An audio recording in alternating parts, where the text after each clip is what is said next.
What's up everyone? Welcome to another episode of Everyday Apple Living, your guide to living with Apple every day. I'm your host Jack, and in this episode we're going to talk about the blue light that's coming from your devices and how it's harmful to your eyes and what you can do about it. With that said, let's get started. Chances are the device you're watching this from uses LEDs in the screen. LEDs use less electricity and produce less heat than their older incandescent counterparts. Think incandescent light bulbs. But that's a good thing, right? Because less electricity consumption means less energy spent to produce the electricity. Not so fast, because LEDs also emit blue light. Now, what is blue light? It's part of the visible light spectrum. You see it all the time when, for example, the sun shines through the sky after it rains, and you get like red, orange, yellow, blue, indigo, violet. Roy G. Biv, you have all those shades of the rainbow. Blue is in that spectrum. We are going to cover blue light in just a moment. If you're a knowledge worker, chances are you're working all day, many hours in front of a screen, whether in an office or work from home. If you're in school, you're probably in front of a screen all day, typing up papers, studying, you name it, doing projects. You might have experienced this when you stare at your screen for too long. Your eyes hurt, you need to rub your eyes, you get eye fatigue, right? Now, not all blue light is bad. For example, this from the WebMD website talks about how nighttime exposure to blue light was linked to depressive symptoms. However, mild exposure to blue light during the day can have the opposite effect used to treat seasonal affective disorder, or basically when you feel down in the fall or winter from lack of sunlight. So really, all in moderation.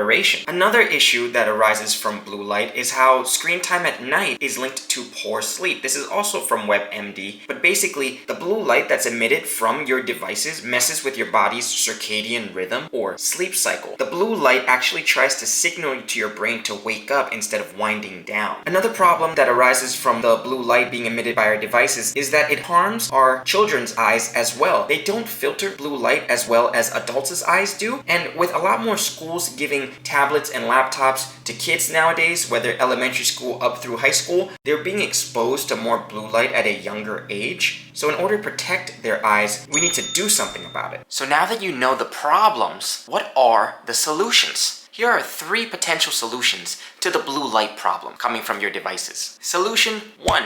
You can put a blue light filter on your devices. Peeling off the red label.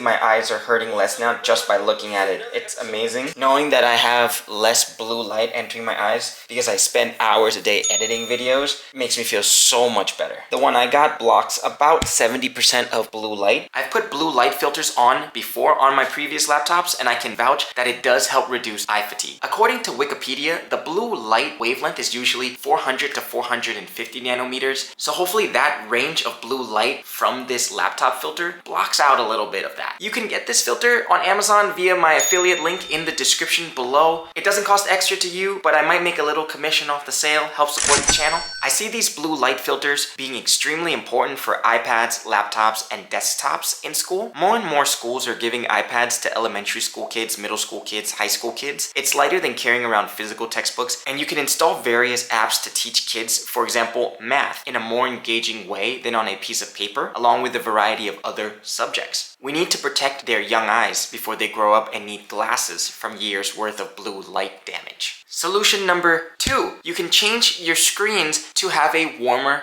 glow. What does that mean? Check it out. On the left, we have the MacBook Air that I just put the filter on. You can see this is Google Docs, so you have a generic white background. On the right, this is a MacBook Pro with the filter on, and the screen you can see is a little bit more yellow. Why is that? Well, that's because I've made this screen have a permanently more yellow glow for 23.9 hours of the day. So whether in the morning or at night, my eyes don't have to be bombarded with as much blue light. Now, I'm gonna adjust it on the MacBook Air and show you how to do that. After you click on System Settings, you go down to Display, and in Display at the bottom, you're gonna see something that says Night Shift. You wanna click on Night Shift. Then this screen pops up. You see how it says scheduled sunset to sunrise? That's usually automatic. You might notice that at sunset, your screen turns a little bit yellow and it looks more like that. But how do we keep it on permanently? Well, instead of sunset to sunrise, you do custom. And in custom, you see how it says 10 to 7? We're gonna change this to 4 a.m. and then we're gonna do this 3:59 a.m. At the time of this video, there's still no 24-hour setting for the warm color. What this means is that it only goes to the blue color 1 minute between 3:59 and 4 a.m. And also, chances are I'm not awake at that time. Whereas, for example, if you do it at 9 p.m. to 9:01 p.m., you might still be awake and get a momentary jarring of blue light. Color temperature, you can actually adjust this. You see how that screen changed into that severe yellow color?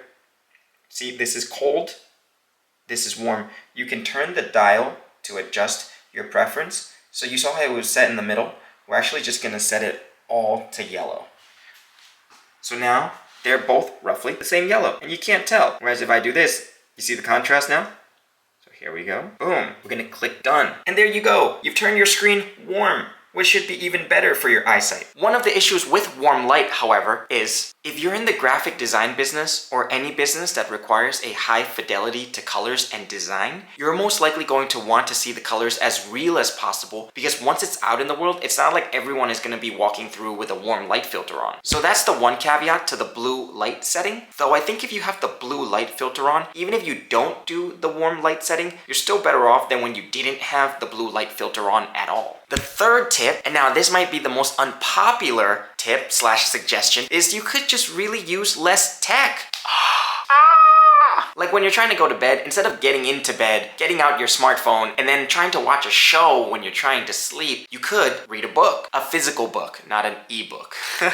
Had to clarify. But I understand sometimes it's easier said than done. I also fail at this sometimes. I get into bed, I have good intentions to take out a physical book and read it before I go to bed, but sometimes I'm just so tired, I want to just put on a show on my phone and passively watch instead of actively read. So, you know, it's one of those, you just do your best. So if using less tech doesn't appeal to you, as I assume it won't appeal to a lot of other people, you can just put a blue light filter on your devices and, if possible, change your screen setting to have a warmer color, a warmer glow. And even just those two aspects out of 3 should help. Doing any of these tips might help you to reduce the amount of blue light you get in a day. It can help you reduce eye fatigue. It might even help you go to sleep sooner or just go to sleep better. Get a higher quality of sleep because your brain is less awake from less blue light. Maybe you wake up feeling more refreshed, which is a bonus. And also smash the like button if you like that. Ultimately, we have 2 eyes. Some of you have 4 eyes, but we're not gonna go there. There's also technically the spiritual 3rd eye, but we're not gonna go over that either. Some say that over 80% of the senses that we experience comes through our eyes, through sight. Then it makes sense that we should really take better care of our eyes so that we can continue to experience Apple products better, so that we can continue to live our best lives with Apple products. The tech keeps evolving, and we have to adapt and evolve with it. Here are some call to actions. Make sure you subscribe to my YouTube channel and turn the notification bell on so you get notified when new videos are released. Smash the like button if you get value from this video. Let me know in the comments below if you're getting one of these fancy blue light filters for your desktop, your laptop, your screens, your iPad screens, you name it. Let me know. And remember, please use the Amazon affiliate link in the description below. Thank you as always for watching Everyday Apple Living, your guide to living with Apple every day.